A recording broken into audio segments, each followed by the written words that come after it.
Good morning. Good morning. All right.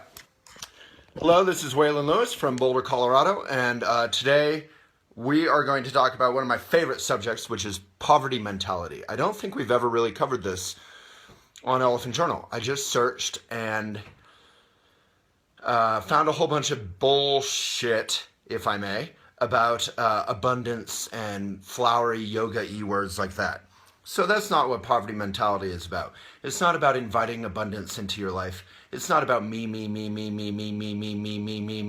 if you're tired of me saying me, remember that that is the mantra of ego. What about me? What about me? What about me? What about me? What about me? The ego never gets bored of itself. And it gets the whole world. We got the whole world revolving around me. We got the whole world revolving around me. So ego is incredibly self-obsessed. And the sad joke, the cosmic joke of ego is that it doesn't work. It doesn't make me happy. It doesn't make you happy. It doesn't make the world happy or healthy. Ego might have some stuff going for it if it actually worked, but it doesn't. So if you want to be happy, as they say in Buddhism, you have to first think about others, including yourself. Think about the world, which does include ourselves. This isn't about poverty mentality. And then, what's the expression? If you want to be happy, first think of others. If you want to be unhappy, think only of yourself. So if you want to keep yourself in a cocoon of kind of dissatisfaction, constantly obsess about yourself. There's a little Buddhist advice for you. So, enough about me. Let us go to the master. So, this is Trungpa Rinpoche. And this is a chapter called Discovering Magic. And I read a little bit of Dharma every morning. And this one hit home, so I thought I'd talk about it today. In 20th century, now 21st century society, the appreciation of simplicity has almost been lost.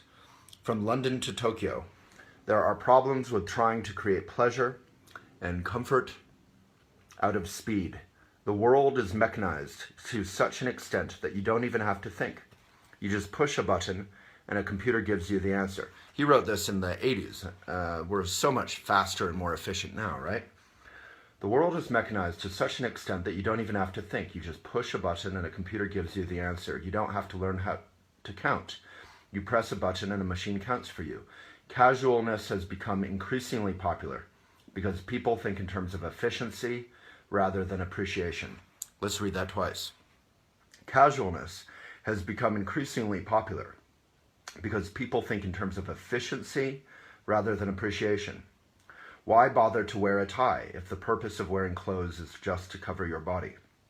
If the reason for eating food is only to fill your stomach and provide nutrition, why bother to look for the best meat, the best butter, the best vegetables? But the reality of the world is something more than the lifestyle that the 20th, now 21st century has embraced. Pleasure has been cheapened. Joy has been reduced. Happiness has been computerized. The goal of warriorship, of being a decent human being who cares about others, who is brave, is to reconnect to the nowness of reality so that you can go forward without destroying simplicity, without destroying your connection to this earth. In the last chapter, we discussed the importance of nowness as a way of joining together the wisdom of the past with the challenge of the present. In this chapter, we are going to discuss how to discover the ground of nowness. So it goes on, and it's really great. So I want to talk about something called poverty mentality. I grew up very poor, and being poor or rich has nothing to do with poverty mentality. Poverty mentality is an affliction that afflicts anyone caught up in ego. Anyone who is keeping count of how nice the world is being to us. Whether you're rich or you're poor, we're all infected and affected by poverty mentality. So let's learn a bit about it. So this is from Training the Mind. It's about practicing generosity. And in Buddhism, they say generosity is the virtue that produces peace. So now more than ever in the world, we need to practice every day how to create peace, how to create genuine joy and health and harmony in this world. If you're enjoying this video, hello everyone. Mwah! Besos. I was just reading from Shambhala. I'm going to read from Training the Mind. Please give it a like or a love or a weird emoticon face. Say where you're coming from, where you are. And if you have any questions around poverty mentality or around money in your life, please ask them. So this is from a Buddhist perspective on generosity. Generosity is also considered the most powerful antidote to sort of insecurity or a vacuum in your heart or ego. In our ordinary life, our immediate surroundings or our once removed surroundings are not necessarily hospitable. There are always problems and difficulties. There are difficulties even for those who proclaim that their lives are very successful, those who have become the president of their country, or the richest millionaires, or now billionaire, or the most famous poets, or movie stars, or surfers, or bullfighters. Even if our lives go right, according to our expectations, there are still difficulties. Obstacles always arise. That is something everybody experiences. And when obstacles happen, any mishaps connected with those obstacles, poverty mentality, fixating on loss and gain, or any kind of competitiveness, should be transformed into the path of Bodhi. Bodhi is awakening and living our lives to be of service to others.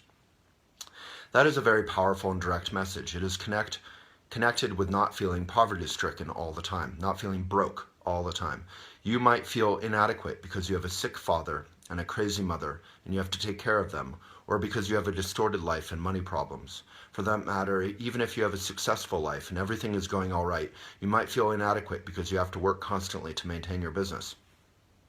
A lot of those situations could be regarded as expressions of your own timidity and cowardice. They could all be regarded as expressions of our or your poverty mentality. Having already experienced the possibilities of bodhicitta and practicing Tonglen, so Nicole, if you're here, Nicole is our editor on duty. If you can put Tonglen in the comments, and also if you can search Trungpa Rinpoche and his basic meditation instruction, put that in the comments. That would be great. And also, you should read that, Nicole, because they're fantastic. They're the best stuff on Elephant. All right. That richness is the essence of generosity. Having already experienced the possibilities of bodhicitta, of awakening, of living our lives to wake up. We're not living our lives to be successful. We're not living our lives to be victorious. We're not living our lives to take advantage of people. We're living our lives to be awake and to be helpful. All right, Megan, you got good emoticon game. I have to hand it to you. I don't know what the alien's about, but pretty impressive. All right, having already experienced the possibilities of living a life devoted to waking up in others and practicing Tonglen, sending and taking with the breath, you should also begin to build up confidence and joy in your own richness. That richness is the essence of generosity. That richness is based on your fundamental basic goodness, not on any kind of conditionality, any kind of accomplishment. It is a sense of resourcefulness that you can deal with whatever is available around you and not feel poverty-stricken. Let's read that again.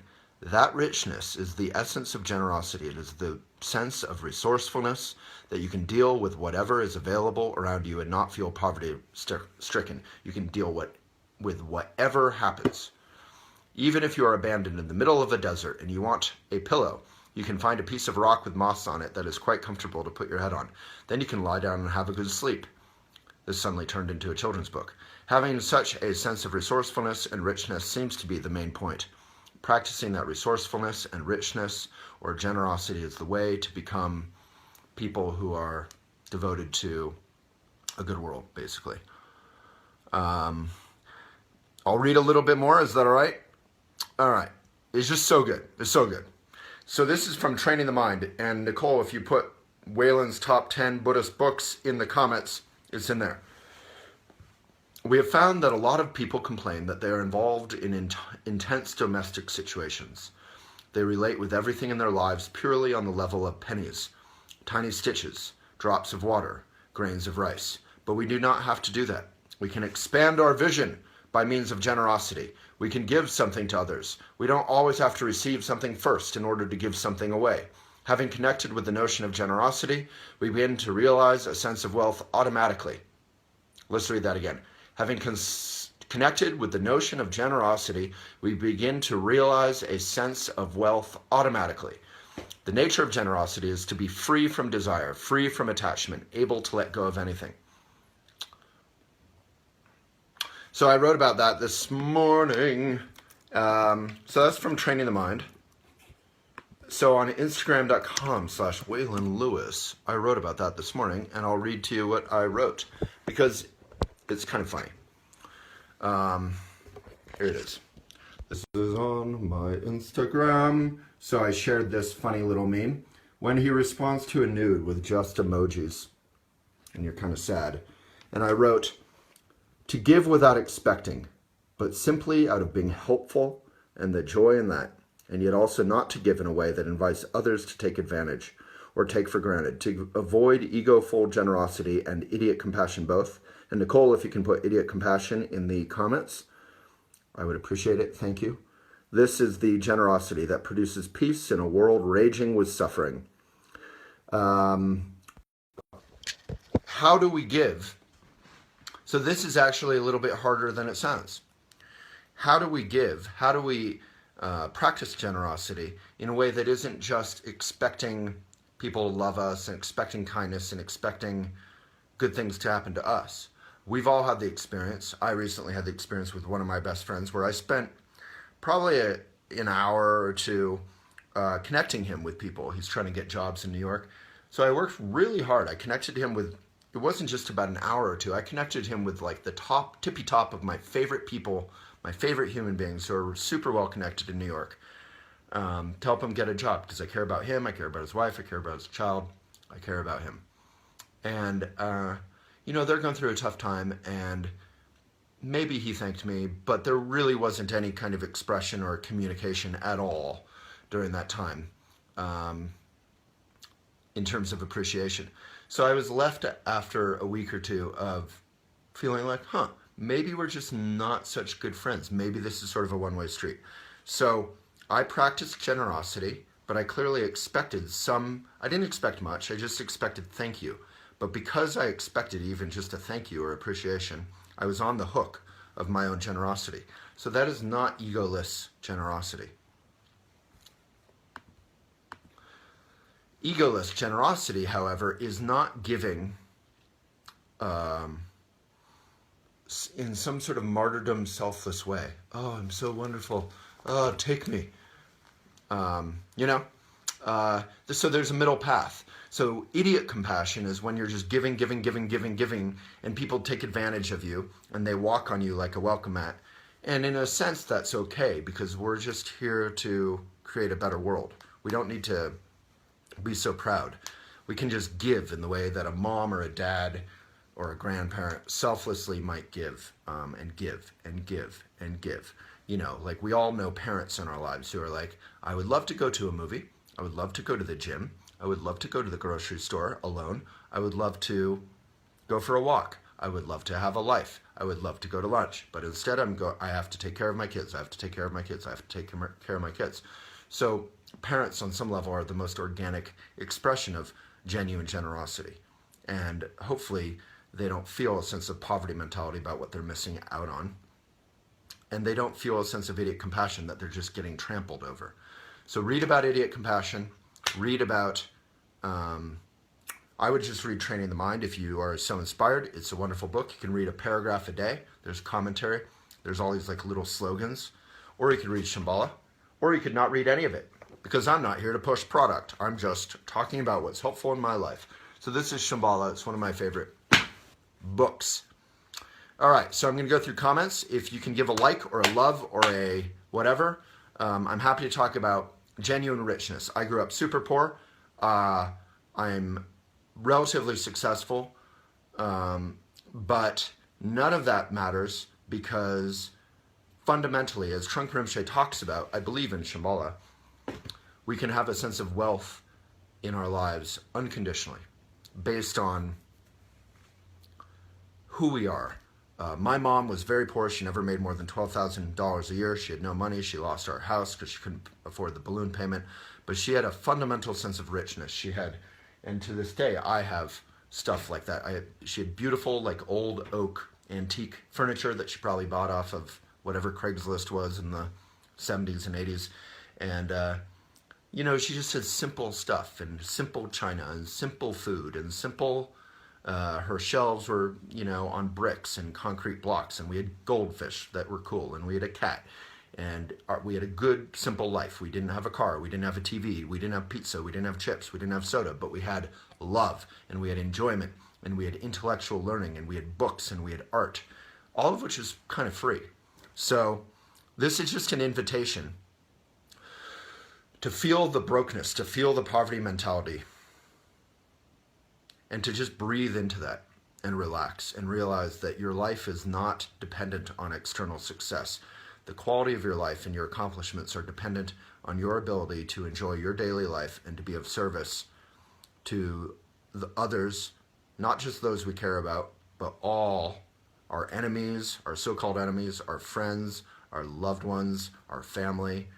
This is probably really appropriate. I hadn't even really thought about it for Thanksgiving. One of the most wonderful things about Thanksgiving is, unlike Facebook, which has emerged as a great enemy to the Commonwealth, to society, Thanksgiving forces us to get together and to sit around a table and around TV and to go for walks with those we might disagree with, and to find some sense of communication. That's why Thanksgiving is hard, and there's difficulty in coming together. You're a Trump fan, you're a Hillary fan, you're a hippie liberal, you're a racist, whatever. You know, we can all throw all kinds of accusations at each other, but fundamentally, we have to work it out, and that's what we have to do as a world. So we also have lots of great Thanksgiving blogs. Nicole, if you can put our best Thanksgiving blog ever, that's literally the title, in the comments. I then put all my favorite Thanksgiving blogs. There's stuff about how to deal with your so-called toxic family. There's great recipes. There's how to do Thanksgiving in Black Friday in a mindful way. We also have an elephant ethical gift guide. If you want to shop ethical this year, jump into the gift guide. Megan, you got to chill on the all caps. All caps sounds like you're yelling and you're stressing me out. Okay, no all caps allowed. Okay, so gift guide. Nicole, if you can put the gift guide in there. That said, Megan, I love your emoticon game and your enthusiasm. Just all caps are overrated. Okay, let's go through some comments. If you like or love this video, please give it a like or love. That helps it get beyond the algorithm, like a bunch of popcorn flooding out of the pot. That was a weird analogy. So help us pop beyond the algorithm, beyond the choir, to all those who might give a care about thinking about poverty mentality and how to practice generosity, especially around this time of year. All right, I'm going up, and if you have comments or questions, I will answer them if they're good. All right, Megan, asking for abundance to help others. Well, so abundance is one of those words that drives me crazy. So remember, poverty mentality, the antidote to poverty mentality is not seeking abundance, which is actually an expression of poverty mentality. If you listen to what I read, if we're constantly trying to get more for ourselves, that is actually what the Buddhists would call a hungry ghost. So the hungry ghosts have very small necks. They're these like mythical things. They don't exist, but they're an analogy for our attitude. They have very small necks, and they have huge empty tummies. And they constantly want to feed themselves, but they can't get food through their little necks. So they're always hungry. You know that feeling when you really need a cigarette, or you really need a drink, or you really need an ice cream, or whatever, a craving? That's how hungry ghosts feel all the time. So hungry ghost mentality, wanting to seek abundance, is not what we're talking about. We're actually talking about reversing that flow of ego. We're talking about Tonglen. Read that blog about Tonglen, and you might be inspired, Megan, because it's actually about giving and reversing. So I'm willing to take on your suffering. I'm willing to listen to you. That's what genuine friends do. I'm willing to hear you out. It's not all about me, and I'm willing to give you love and good advice. I just did that last night. A friend who has gone through some alcoholism and gone through a ton, came and visited, and we just talked for, a long time, and it was really good, and it was mutual love. I mean, that is the definition of love. Love isn't about me, you fulfilling me and my fantasies. Love is about caring for someone. If you want to translate love, love is such an overrated, vague, cliche word. What is love? Love is caring. Abby, good morning. Leslie from Tustin. Sophie, my favorite Sophie. Everyone give Sophie some love because Sophie is still here, because Sophie got hit by a car like a week or two ago, like half a block from my house, coincidentally. Total coincidence. I had nothing to do with it. And she's been lying around healing for a long time. Christy, good morning from Panama City, Florida. Lindsay from St. Louis, the land of Ozzie Smith. And Nicole is here. And Nicole, I think there was some quote in here for Lindsay, although I think they never get to Lindsay. Michelle, I spend half of my life trying to learn how to fit in, and the second half tearing that down, trying to find happiness within. Wow, that's a powerful quote.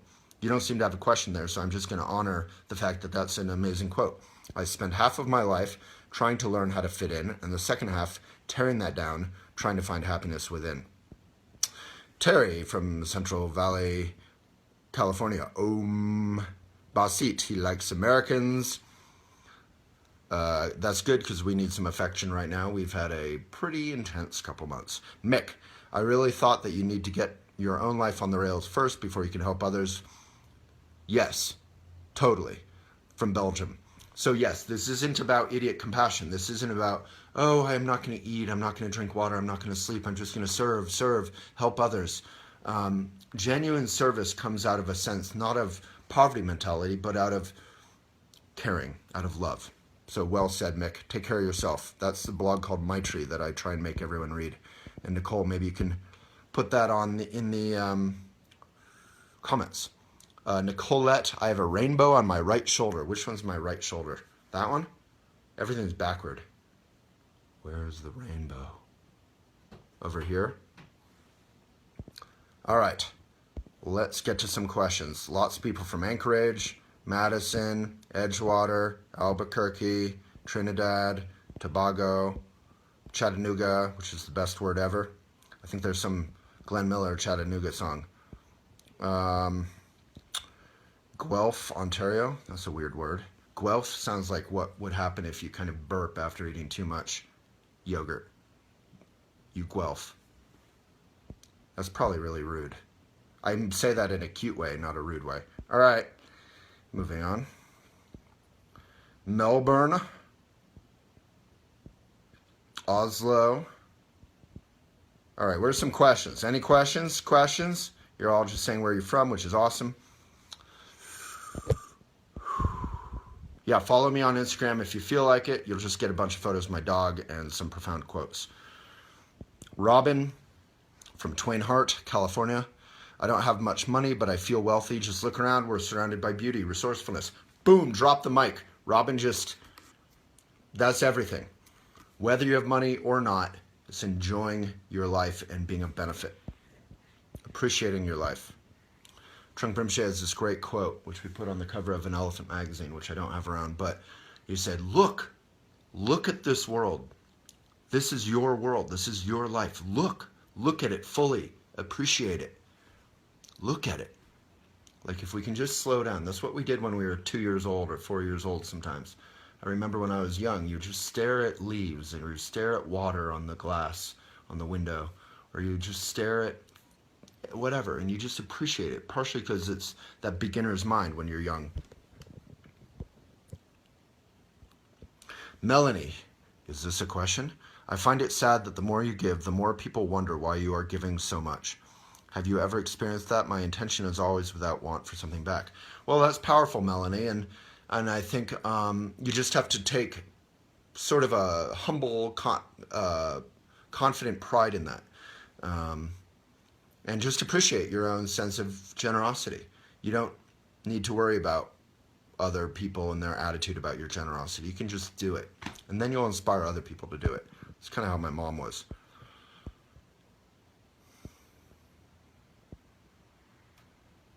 Yeah, Megan, give without expecting to receive anything in return. But how hard is that, right? That's so hard. All right. If there's no questions, let's meditate and hang up. Christy, I do the idiot compassion until I break, then I have to replenish my well. The act of generosity itself should replenish our well. So genuine generosity will replenish you as you do it. So read Idiot Compassion, read Tonglen, and read, I wrote like a data boy who serves. I wrote a lot of things about service. I also wrote about kind of selfish love. It's called Love is Selfish. Maybe, Nicole, you can put that in the comments. Thank you, Robin. Joanne, we give to help people. We don't give so that others can see what we have done. Anyone in need will be thankful whether they say it or not. I don't know that that's totally true. I think a lot of people are selfish and don't really appreciate what they're given and those who help them. But again, that's okay. We can just kind of unconditionally give, and that's kind of their deal. And we tend to become genuine friends with those who do show some sense of give and take and appreciation and showing up for us. Sarah, I have lost friends over my expecting a return. I have learned to recognize that. Thanks for the reminder. You bet. Susanna, being helpful and giving. All right.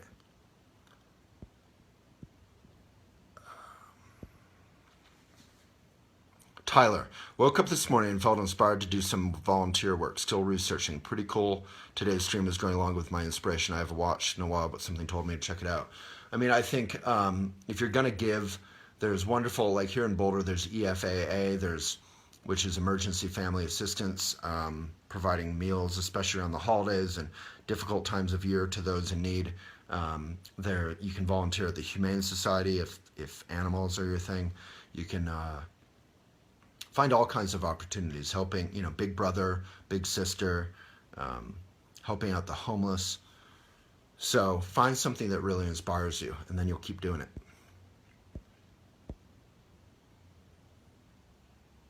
Yeah, Craigslist in the 70s was garage sales. I do think that's where my mom got stuff. All right. Yes, well said, Melissa. I know that some of the wealthiest people are so unhappy because they don't have they don't appreciate their lives, basically. What if your good intentions aren't trusted? What do you do when someone just won't believe you mean what you say and you do? Well, you just give unconditionally, basically. That comes up all the time, I have to say, as a man with a woman. It's been a tough practice in my life. Like if I'm walking through Boulder and I see some guy buddy of mine and he's wearing a cool shirt or a cool sweatshirt or something, or a funny hat or something, and I say, hey man, that's a great hat, that's a great sweatshirt, or hey man, you look really good in those, I love those corduroy pants, those are super cool, or where are those shoes, those are so cool. Then I walk on, he walks on, we have a fun time, he feels good about being complimented, and it's over. But if there's a woman and she has a cool shirt on, or her hair looks cool, or she has cool jeans on, or whatever it is, and I give her a compliment, it's really hard, like you're asking, Jackie, to give a compliment to a woman, because it feels like there's always going to be some fear or assumption that there's some ulterior motive. And if there is an ulterior motive, you should just be honest about it and be straight up and say, hey, I think you're really cool, maybe we can go out sometime. Just be upfront about it. But if there isn't an ulterior motive, it's actually, I've tried to make it a good practice where if I see someone and they look beautiful or handsome or great, or they have a great shirt on or whatever, I just give them a compliment, a simple compliment. I don't make it tacky or sleazy or anything. But if you all can do that, and 90% of the time, 10% of the time, people might be like, okay, thanks. But 90% of the time, people just want to smile, and they just want to relax, and they just want to have a moment of feeling nice and being complimented, and that's it. And it's so nice. It's such a great practice to just every day just practice saying, hey, you look beautiful. Hey, you look great. Hey, nice shirt, or whatever it is. Obviously, maybe don't give compliments about people's body parts or whatever. But if someone looks handsome or beautiful or whatever, try and give them a compliment about it. As long as it's not, it's a tough practice, but I think the more you do it, the more relaxed you can be, and just giving a genuine compliment. Just practice giving genuine compliments is all I'm trying to say. That became long. All right. But it's hard. It's hard to do that in today's day and age. It's much easier to be, you know how you're in New York and everyone has their headphones in and everyone's looking down and no one's looking at each other. I guess, the practice of giving genuine compliments reminds me of when I went to high school in Vermont. And in Vermont, everything is small. And you don't walk down the street and ignore people. Every single person you see, it's kind of like when you're on a hike, you immediately feel like you're in a small town. When I'm on a hike in Boulder, everyone says hi to each other. Hey, hi. Hey, how you doing? How's your day? Hey, oh, nice dog. Oh, whatever. I like your boots. Whatever it is. Just connect with people if you feel like it. Doop, doop, doop, doop, doop. Everyone's from everywhere. Exactly. Ganel Israeli. Wonderful, beautiful point. When did the term successful get to imply financial success? You can be perfectly successful in life without having financial abundance, and the corollary, you can be perfectly financially successful without being successful in life.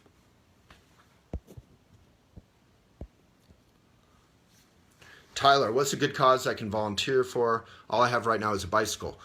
So Tyler, Nicole, maybe you can put Boulder Food Rescue in the comments. So you're probably not in Boulder, but there might be a similar thing where you are, and you could look. And you get to bike around all day in the beautiful outdoors and volunteer. So check out Boulder Food Rescue. The names of the books. So there's a blog, Rocio, there's a blog listing my 10 favorite books. And the two books I just read from are Shambhala and Training the Mind. Yeah, Margot, exactly. Live the Compassionate Lifestyle, Vegan Thanksgiving. I'm vegan. If you're not vegan, the least all of us can do is avoid factory farming. Avoid factory farm cheese, avoid factory farm meat, avoid factory farm dairy of all kinds. Avoid factory farming. Hungry Ghost. And if you search Hungry Ghost Trungpa on the Google, you'll find some good stuff about it. Lisa, how to fairly value support of others in order to sustain livelihood. I don't totally get your question, but I think you're asking about how do you make a living while serving others. So that goes back to right livelihood. There's 4 qualities to right livelihood. I did a video on that, and Nicole, if you can put the 4 qualities of right livelihood in the comments. They're very obvious, but I think in a way that's good. It means they're just true.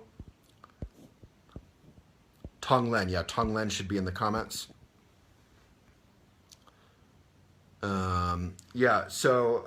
Nicole, I think you put the best Thanksgiving blog ever. That's literally the title in the comments.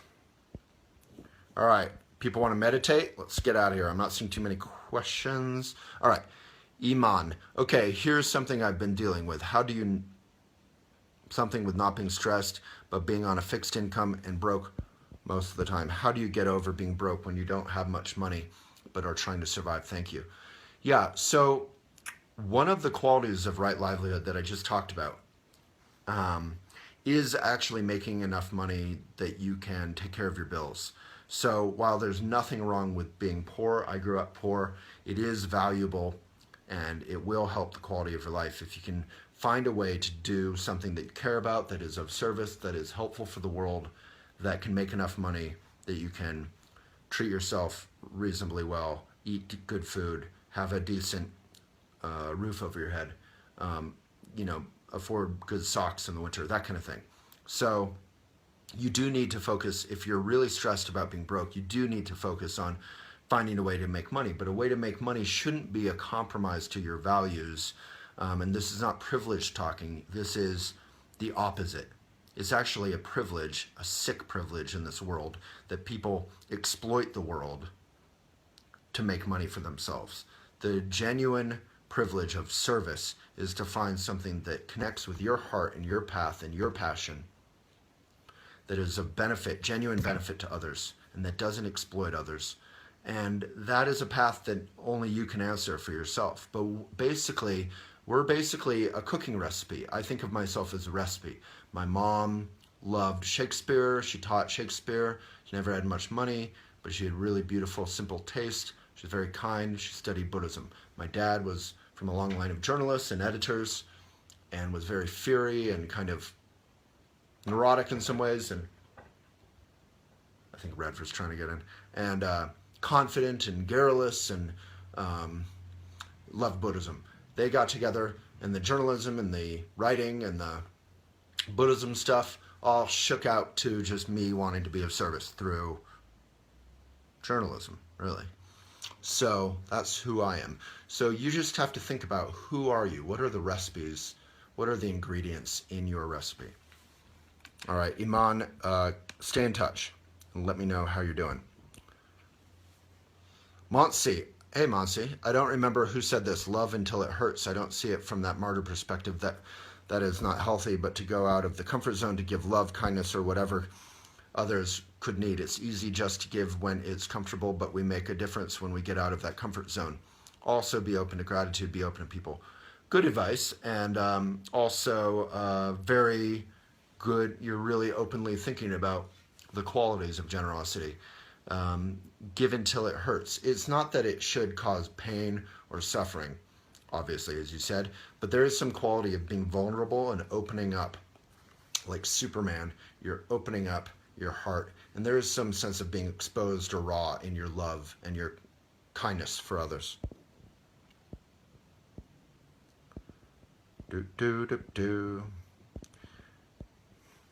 Peggy, help with ideas how to keep at peace when surrounded by extended family that just say so negative it's hard to block them out and enjoy the day.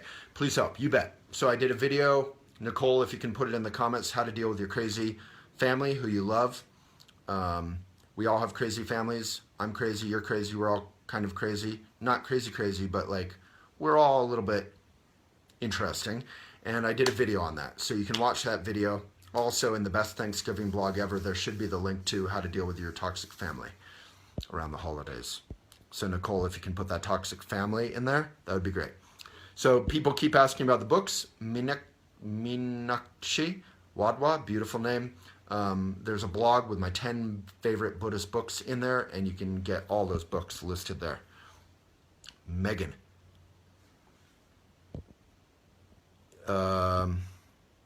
Yeah, great comment. Love it. Hello from Germany, Anja. All right, Lilia, beautiful name. I really relate to what you were saying, but I'm having trouble taking care of myself. How do I do it? From Portugal. Wonderful question. So again, read Maitri. Maitri should be in the comments. Read Maitri. Maitri. You have to basically make friends with yourself, and that's a very difficult path, right? Making friends with yourself isn't some airy-fairy, hippy-dippy, love and lighty thing. Making friends with yourself means we all are good at making friends with the parts of ourselves that are handsome or beautiful or charming or whatever, intelligent. But making friends with yourself, a genuine friendship, is having some sense of affection and awareness of all parts of ourselves. So I have to be friends with my neurotic habits. I have to be friends with everything. And that doesn't mean you appease your neurosis. That means you are aware of it and you're empathetic. And then you can actually improve. There's this beautiful Zen quote that says, you're perfect as you are and you could stand some improvement. So I think that's kind of what it comes down to.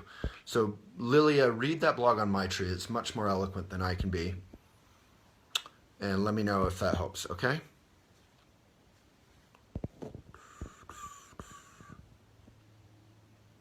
Guelph. All right, Shona. What about duality and the inherent conflict within? It just is whatever it is. I suspect don't have it all figured out myself. Just your thoughts. Thank you. Duality of what? So duality of self and other, duality of suffering and happiness, the inherent conflict within us. I'm not totally sure what the question is. Maybe say a little more. But yes, there is a duality. The fundamental duality in the Buddhist view is self and other.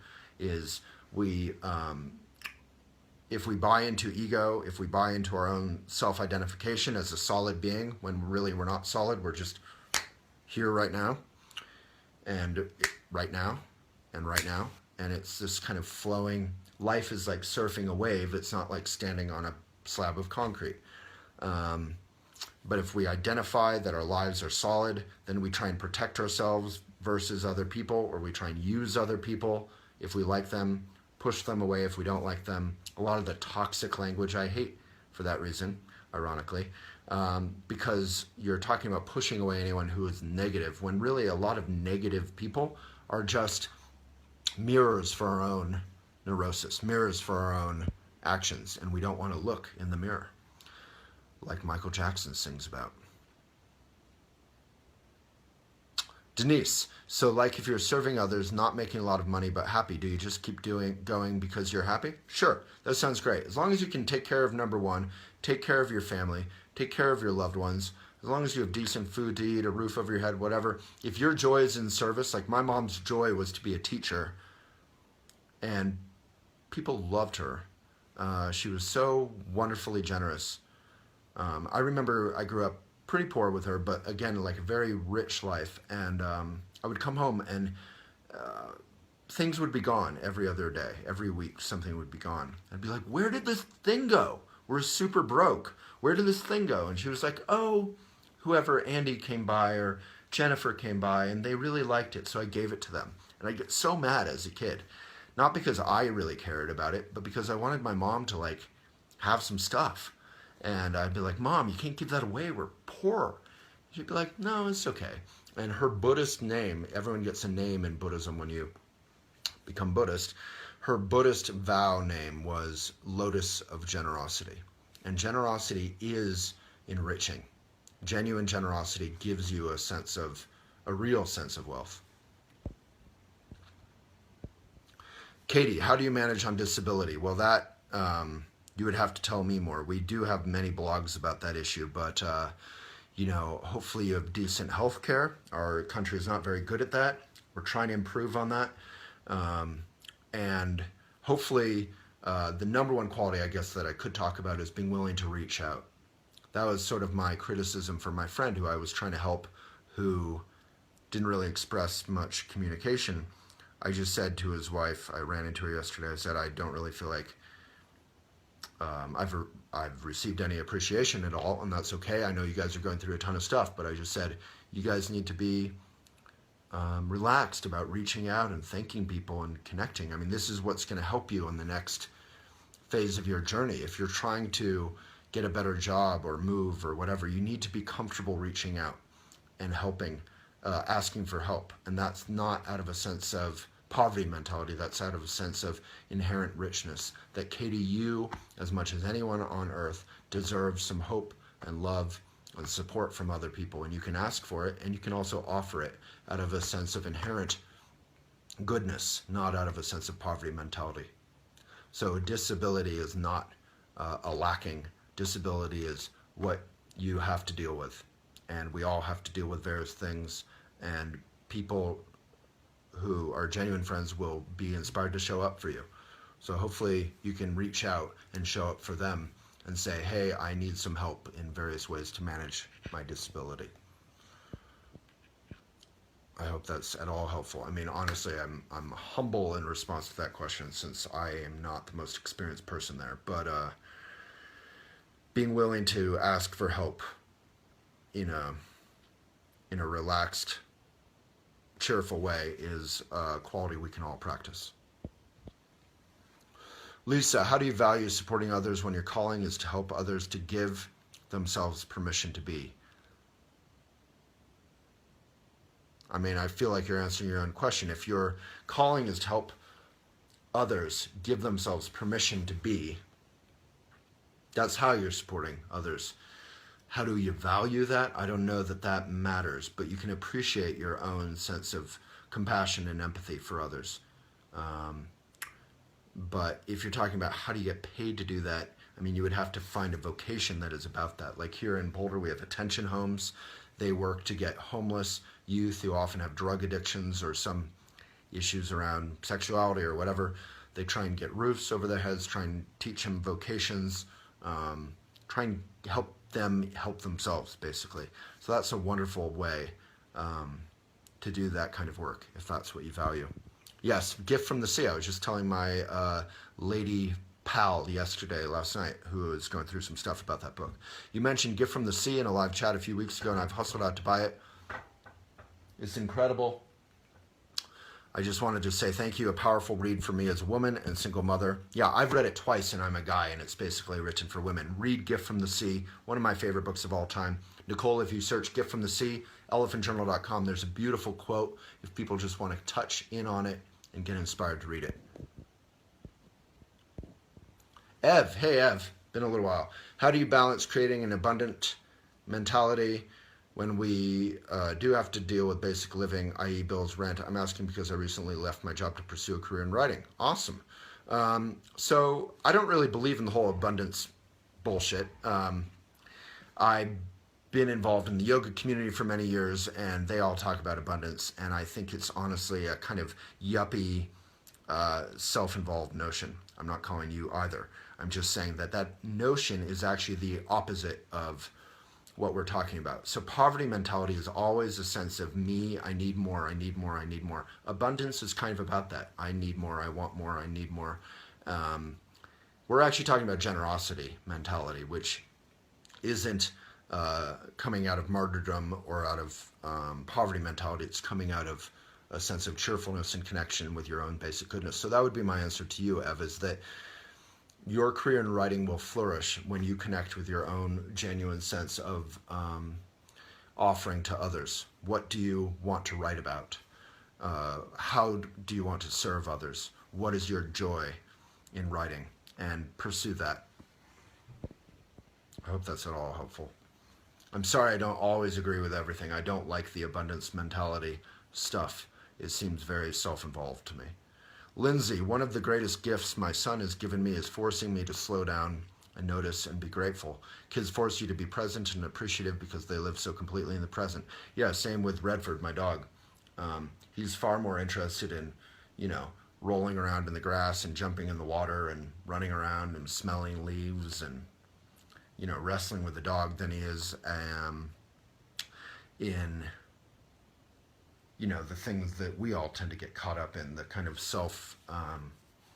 of what Buddhists would call klesha, conflicting emotions. But, we can't deify children or dogs or pets. There is some sense of past and present that adults have that they don't always have. And the past and the present, like I read in the beginning, we can use to past and the future, we can use to enrich our sense of the present. As an adult, we know we have to do X and Y. We know we have to pay bills. We know we have to honor our past and our elders and our mentors. Children and dogs may not feel all that. So we can embrace our being adults. That's great. There's nothing wrong with it. But yes, we can be inspired and reminded by children and dogs and animals about being present. So people are asking about the name of the book. Those are in the blog about 10 favorite books. Shambhala. We've said it like 5 times. Amanda, why are we broke? I often feel that we break ourselves from others, consciously or unconsciously, from what we learn by watching others. That's a profound comment, and I love it. Yeah, we separate ourselves from others, and that's a wonderful sort of poetic connection to that word broke. Okay, emotional vampires. We have a lot of blogs about that kind of stuff. I do think generally some people are needy, and you don't need to buy into that. That's what idiot compassion is about, is that you give to those who want, but it's not actually generosity. It's not actually helpful for them. So read about idiot compassion, and I think that'll really help you with the sort of emotional vampire notion. That said, a lot of us give very selfishly, and we find that when the giving isn't appreciated, we call them emotional vampires. And really, it's okay to give to anyone. We can give. You should give to Donald Trump. You should give to Hillary Clinton. You should give to the enemies in your life. Give to the difficult people in your life. We can afford to be generous, but not out of a sense of wanting, not out of a sense of aggression or self-righteousness, not out of a sense of that we're healing the world and we're martyrs. Just give out of a sense of basic cheerfulness. You know, when you're in a great mood, you're just walking along and everything is great and you're nice to everybody. You're not giving with any expectation. Thank you, Nianke. Appreciate that. All right, let's meditate and get out of here. How about it?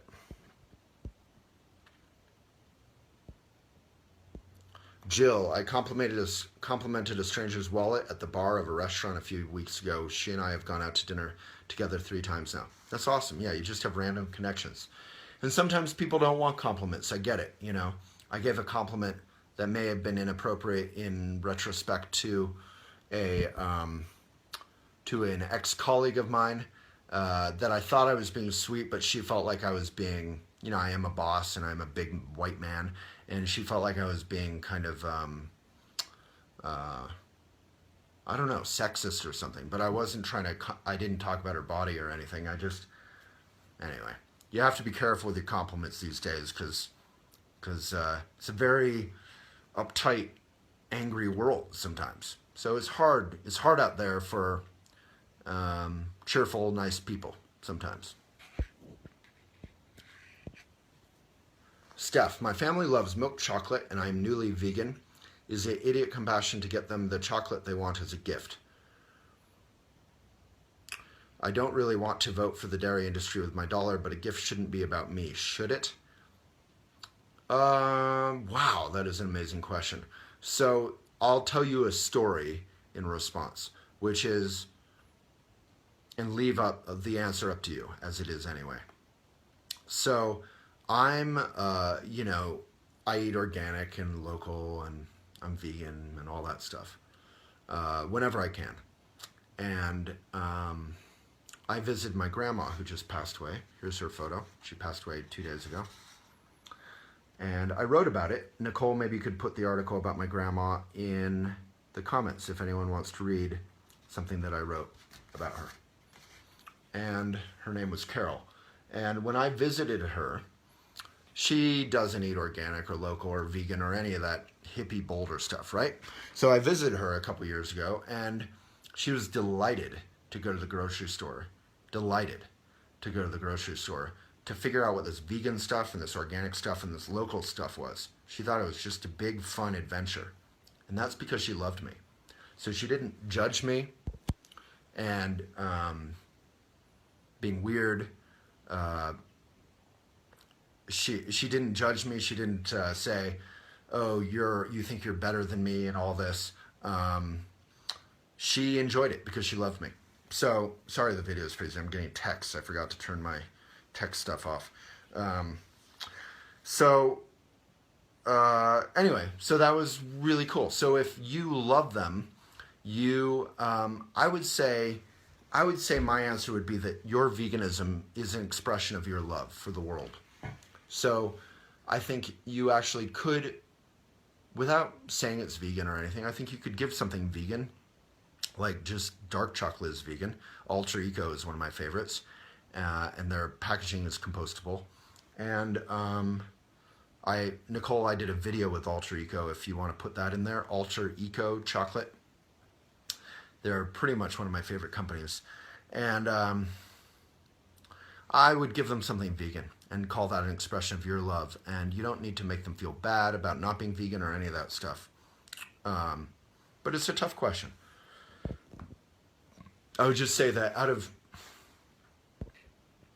No, so my video with Boulder Food Rescue, did you put that in the comments? I didn't see it. Maybe you did. So let's not put links outside of Elephant.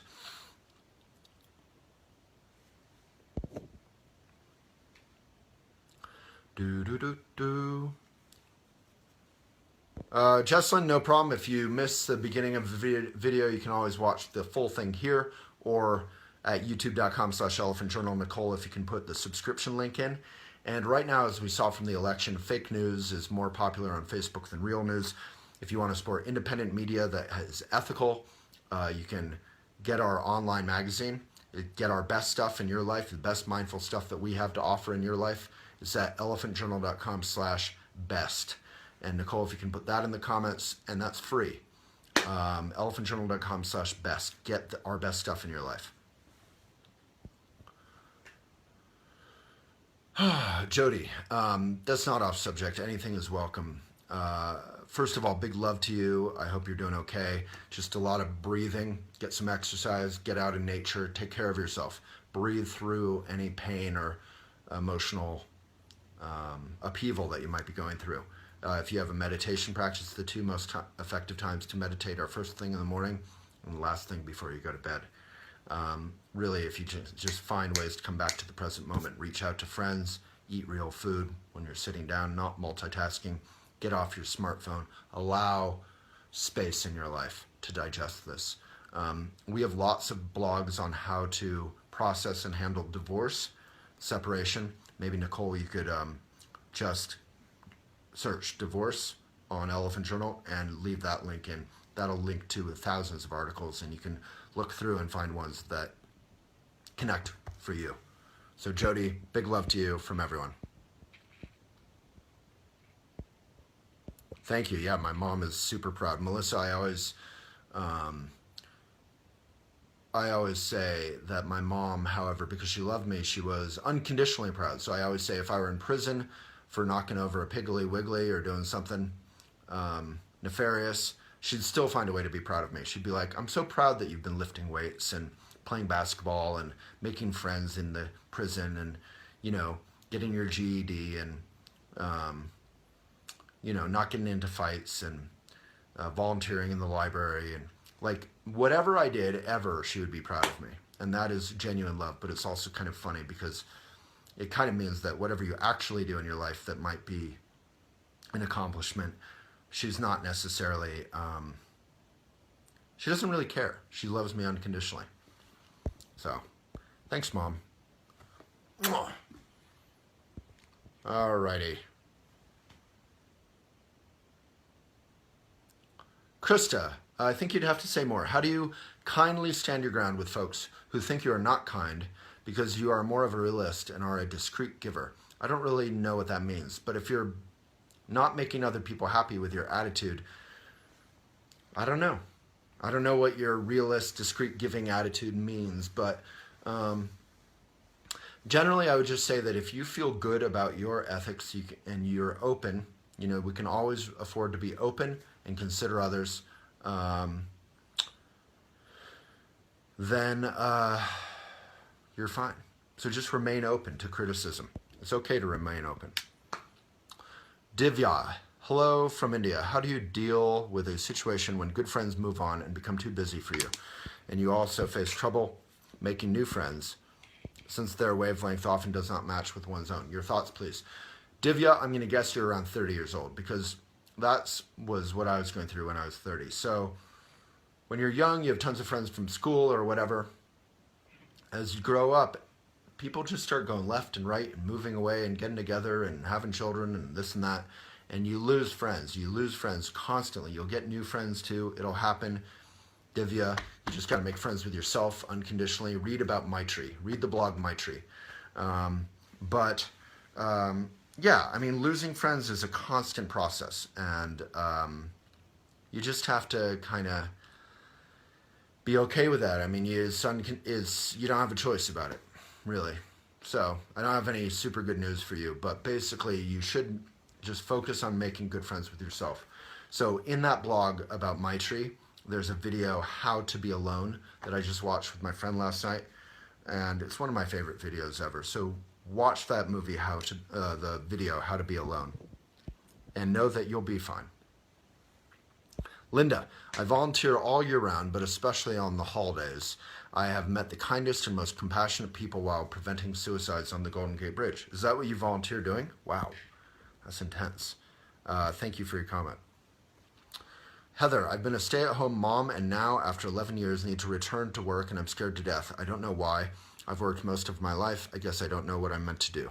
Yeah, so watch that video, if Nicole put it out, of Right Livelihood.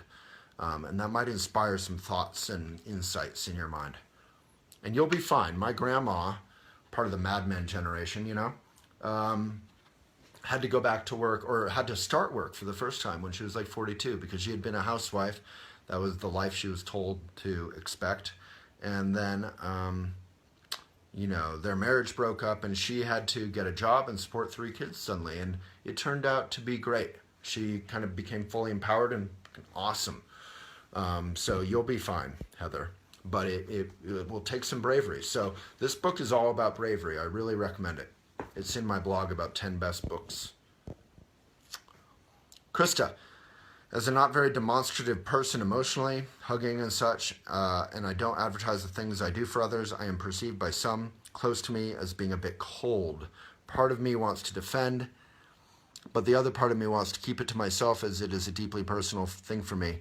As an atheist, my belief is here and now, but I'm not outwardly all lovey-dovey, but do live by the there, but for the grace of God go I. I get that I am where I am by luck and also hard work, but I feel pressured to show the giving side to others. Why? Well, I think you're confusing 2 things. One, you should give, but not out of a sense of pressure, peer pressure, not out of a sense of should, not out of a sense of morality, just out of a sense of enjoying your life and wanting to be of benefit. And you'll find that that gives back. And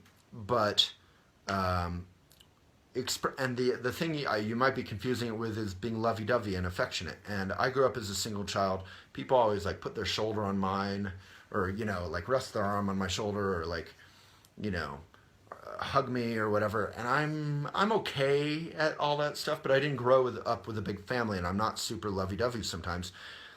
And that's okay. You just need to be okay being yourself, not being maybe lovey-dovey, and you'll find people who you can be affectionate with in a physical way. I don't mean sexually. I just mean, I think you're talking about like holding someone's hand, or just hugging them, or giving them a pat on the back, or messing with their hair, or giving them a little massage on their shoulders. Some people aren't that physically affectionate, and that's totally okay. And if you can make friends with that, that is Maitri. So read that blog on Maitri, and then you can just relax about that. So thank you for your open question. That was beautiful.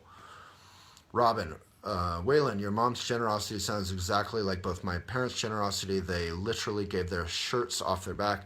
I used to frustrate me when I was younger, but the older I get, the more I understand the benefit of it. They're probably laughing at me somewhere saying, I told you so.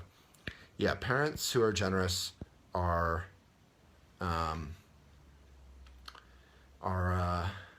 frustrating for kids, but it's kind of inspiring at the same time. I remember my mom being so broke and never going out to eat and never treating herself to anything, having holes in her shoes. And then my friends would come over who came from like rich homes, and my mom would give us $20 in cash to go get Dunkin' Donuts. And I knew what $20 meant to her, and I would freak out and be like, Mom, $20, that's like a week of money for us. What are you doing? We don't need that. And she's like, oh, enjoy it. You know, she just, what is money for? It's just to be generous. That's what she did. Yeah, Sally, I get told off for being nice. Amen. It's hard being nice sometimes, and people kind of will blame you for that. Did you put my grandma blog in here? Oh, there's the Boulder Food Rescue. So remember, when I say a video, you can find the blog. So search Boulder Food Rescue on Elephant Journal, Nicole, and then you find the blog with the video in it. Let's not link externally. Yay, there's my grandma blog. All right. Jennifer, how do you not react, but rather respond in a positive manner to negativity from others? So, great question. Number one, stop calling it negativity. Stop calling it negativity. Stop calling it negativity. It's not negativity. It's criticism. Criticism can be positive. Criticism can be healthy. Criticism can be transformative. Genuine friends criticize each other because they care enough to be willing to be uncomfortable. So, some criticism is rude and egoful and unhelpful. So, in Buddhism, there's a thing called the Vajra. Do people know the Dorje or the Vajra? So basically the idea is that it blocks, the Vajra has all these things, and those block neurosis. But they let through wisdom. and insight or compassion. So you can let criticism come, and you can block any of the BS, but you can actually let in the wisdom, and sometimes wisdom hurts. So when people, so you can react, but yeah, you don't want to react from a place of defensiveness or me. So mainly, Jennifer, I would just recommend meditating. A couple minutes every morning, it'll help ground you. And remember to breathe. That's why yoga can be so powerful, breathing through tough times or climbing. All right, let's wrap it up. This has been pretty long. Let's take a good posture and meditate for a second. People with me, let's meditate. Give me a like or a love or a funny emoticon face if you want to meditate for 2 minutes. If not, I will get out of here.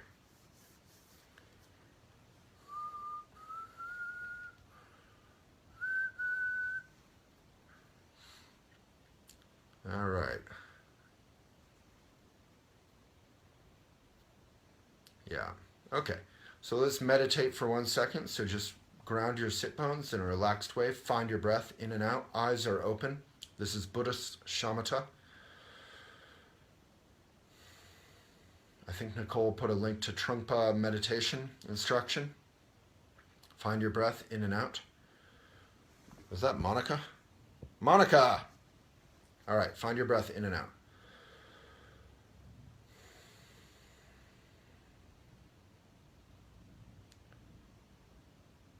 Let's just stop liking or commenting. Let's just find your breath in and out.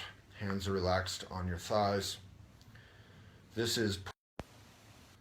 Sorry, I got a phone call. So breathing in and out.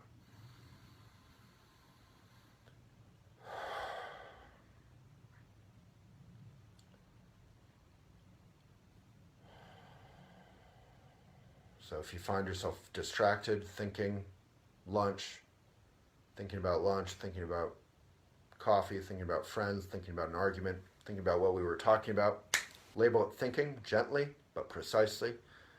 Bring your attention back to your breath.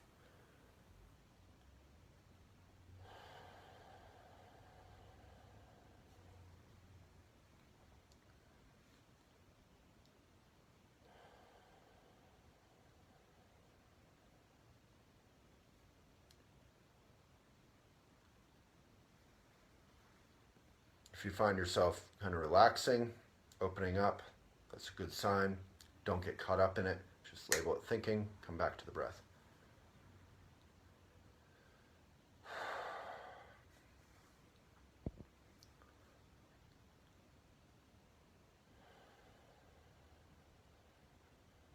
If you find yourself tense, you can just label that thinking and breathe through it.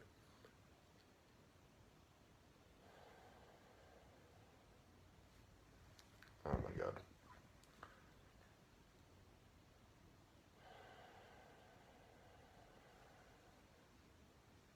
Okay. Thank you so much, everyone. Have a wonderful day, and may we be of benefit. I do these videos every morning, I guess. I used to do them at 9. Now they've been much later. Monday through Friday. And if you want to subscribe, you can go to youtube.com/elephantjournal to get all the videos. And Nicole, maybe you could put the YouTube subscription link in there, the direct link to subscribe. And as when I hang up, you can also click to get the notifications from Facebook. Thank you so much, folks.